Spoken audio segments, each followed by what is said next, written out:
Yan, for today's video guys. Bale, magpapasama ako sa inyo. Pag-usapan natin yung mga isdang nandito. Tara, pag-usapan natin.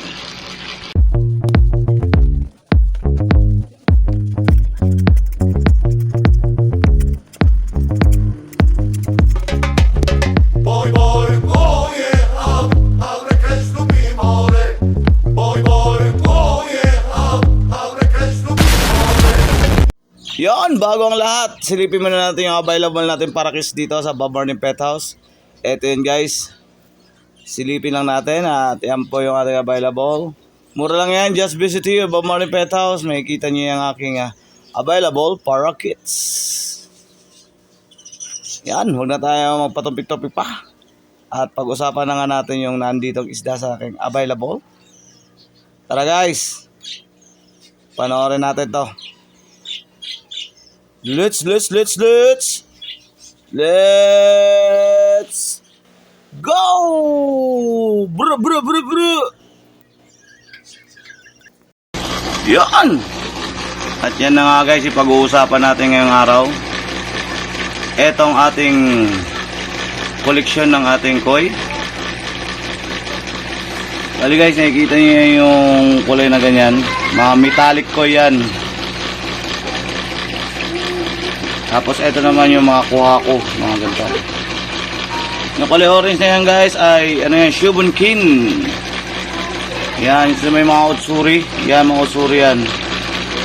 May orange at saka ano. Yan yung collection natin dito guys na koi. At saka meron tayong butterfly koi, ano, yung platinum na yan. Tsaka itong ganda rin itong kulay na to. Meron tayo dito guys, bagong bago, fresh na fresh. Sa Bob Marley Pet House, meron tayong giant Shubunkin.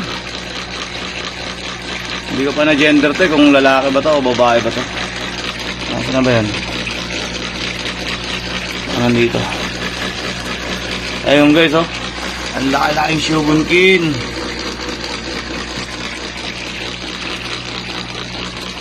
Doon nga pala sa nagpapa-shoutout. Bali, lalagay na lang natin dito mamaya yung pangalan nyo. Oy, shoutout kay Alvin Bibar Mabini. Shoutout sa'yo, Alvin Bibar Mabini.